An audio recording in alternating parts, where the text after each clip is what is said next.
അപ്പോൾ നമുക്കിന്ന് പാവക്കത്തീയൽ ഉണ്ടാക്കിയാൽ വേഗം ഉണ്ടാക്കാൻ പറ്റുന്നൊരു കറിയാണ് പാവക്കത്തീയൽ. അപ്പോൾ നമുക്ക് ആദ്യം തന്നെ പാവക്ക വേവിക്കാനിടാം. മഞ്ഞൾപ്പൊടിയും പച്ചമുളകും ഇട്ട് പാവക്ക വേവിക്കണം കേട്ടോ. അത് വെന്ത് കഴിഞ്ഞ് കഴിയുമ്പോൾ പുളിവെള്ളം ഒഴിക്കണം. പക്ഷേ എനിക്കൊരു അബദ്ധം പറ്റി. ഞാൻ വേവിക്കാൻ വെച്ചപ്പോൾ തീ കുറച്ചില്ല, അടിക്ക് പിടിച്ച്. പിന്നെ ഞാൻ പാത്രം മാറ്റി പാത്രം കഴുകിയൊക്കെ എടുക്കേണ്ട വന്നേ. പിന്നെ രണ്ടാമത് വെച്ചതാണ് ഈ കാണുന്നത്. അപ്പോൾ നമുക്ക് തേങ്ങ വറക്കാം. തേങ്ങ വറക്കുമ്പോൾ ഞാൻ അതിൽ 2 അല്ലി വെളുത്തുള്ളി ഇടുന്നുണ്ട്.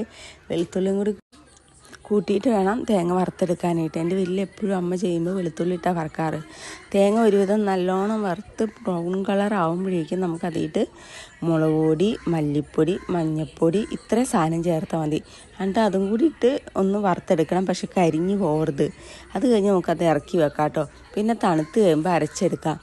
ഞാൻ നേരത്തെയൊക്കെ വറുത്തരച്ച് വെക്കണ എല്ലാ കറിക്കും വറുത്തരവെന്നാണ് പറഞ്ഞിട്ടുണ്ടായിരുന്നത്. പിന്നെയാണ് മനസ്സിലായത് അതിന് തീയലാന്ന്. ഇപ്പം അങ്ങനെ കേട്ടോ പറഞ്ഞത്. പക്ഷേ നേരത്തെ എല്ലാ കൂട്ടാത്തിനും ഞാൻ പറഞ്ഞ വറുത്തരച്ച് വെക്കണം. പാവക്ക വറുത്തരച്ചത്, ഉള്ളി വറുത്തരച്ചത് അങ്ങനെ പറയുള്ളൂ. ഉള്ളിക്കറി, പാവക്കക്കറി അങ്ങനെ. അല്ലാതെ തീയലെന്നൊന്നും പറയത്തില്ല. ഇനി ഇപ്പോഴാട്ടോ തീയലെന്നൊക്കെ പറഞ്ഞു തുടങ്ങിയത്. പക്ഷേ എനിക്ക് ഭയങ്കര ഇഷ്ടം കേട്ടോ ഈ പാവക്ക. മിക്കവാറും പാവക്ക മേടിച്ച് കഴിഞ്ഞാൽ ഒന്നുമില്ലെങ്കിൽ ഇങ്ങനെ വെക്കും, അല്ലെങ്കിൽ പച്ചടി വെക്കും. പച്ചടി ഇവിടെ എല്ലാവർക്കും ഇഷ്ടം കേട്ടോ. അമ്മൂസിനായാലും എല്ലാവർക്കും ഇഷ്ടമാണ്. അതുകൊണ്ട് ഇങ്ങനെ ഏതെങ്കിലും 2 ടൈപ്പ് വെക്കാറുള്ളത്. നിങ്ങൾക്ക് എങ്ങനെ പാവക്ക വെച്ച് കൂട്ടാൻ ഇഷ്ടം? ഞങ്ങൾക്ക് ഇങ്ങനെ. പക്ഷെ ഞാൻ ഇതിൻ്റെ ഇടയിൽ കഴിക്കാതിരിക്കാൻ ഒരു സാധനം കൂടി ഇടുന്നുണ്ട്, മധുരം. കുറച്ച് മധുരം ഇട്ട് കൊടുത്തു കഴിഞ്ഞാൽ കയ്പ്പ് കുറവായിക്കോളൂ. പിന്നെ ആ പുളിവെള്ളത്തിൽ കിടന്ന് പാവക്ക വെന്ത് കഴിഞ്ഞാൽ അധികം കഴിക്കില്ല കേട്ടോ. എൻ്റെ അമ്മ അങ്ങനെ വെക്കാറ്. അതുകൊണ്ട് ഞങ്ങളുടെ പാവക്കക്കറിക്ക് അങ്ങനെ അധികം കയ്പ്പ് ഉണ്ടാവാറില്ല. അപ്പോൾ നിങ്ങളെല്ലാവരും ഉണ്ടാക്കി നോക്കിയിട്ട് അഭിപ്രായം പറയണേ. ഇനി കടുകും കൂടി പൊട്ടിച്ചിട്ട് നമ്മുടെ പാവക്കക്കറി റെഡിയായി.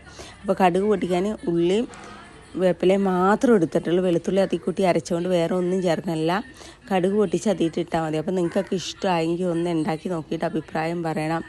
ലൈക്ക് ചെയ്യുകയും സബ്സ്ക്രൈബ് ചെയ്യുകയൊക്കെ ചെയ്യണേ. അപ്പോൾ ഇന്നത്തെ എൻ്റെ കൂട്ടാൻ ഇത്രയേ ഉള്ളൂ. Okay, bye. ഇഷ്ടമായവരൊക്കെ ഒന്ന് പറയണം കേട്ടോ.